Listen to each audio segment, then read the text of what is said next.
Well, good afternoon, YouTube. This is Chuck, and it's Monday, December 16th, about 2:30 in the afternoon, something like that. And as you can see, I'm out here in the van, and I've got kind of an interesting little one for you today, and it's not going to be very long. And it's I'm going to call it Bigfoot stuff, but it's kind of is and kind of isn't. So let me tell you the story. I noticed on my computer feed here a couple days ago, I've got an ad for a house for sale in a place called Bigfoot, Texas. Now, I'd never heard of Bigfoot, Texas, but I know Texas is a big state, and it's got a lot of little towns with a lot of little unusual names. And so I got kind of curious about it, so I decided to check into it and see exactly what the whole thing's about. Well, it turns out there is a town called Bigfoot, Texas. It's about 40 miles southwest of San Antonio, out in the middle of nowhere, and a town of about 400 people.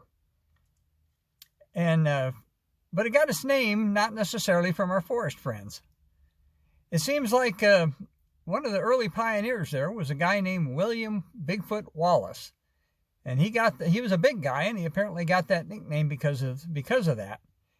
And Bigfoot Wallace is quite a historical figure around those parts, and he was a Texas Ranger and Indian fighter, and he actually was imprisoned in Mexico for a while when Texas was a republic and they were fighting with Mexico. And anyway, he's quite a fixture around those parts. There's actually a museum dedicated to him.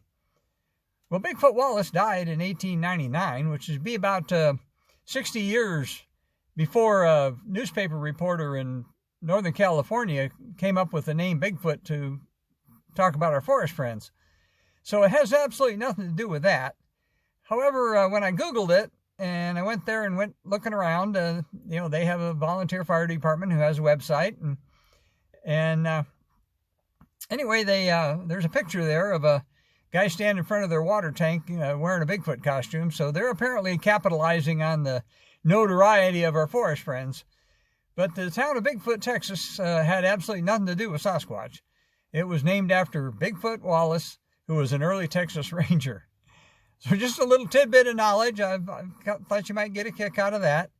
And I'll be back again with another one here before too long. So as I always tell you, take care of each other and love each other and enjoy the funny little things that we run into, because we do run into them. And so for right now, until I bring you another one, let me just tell you, peace out.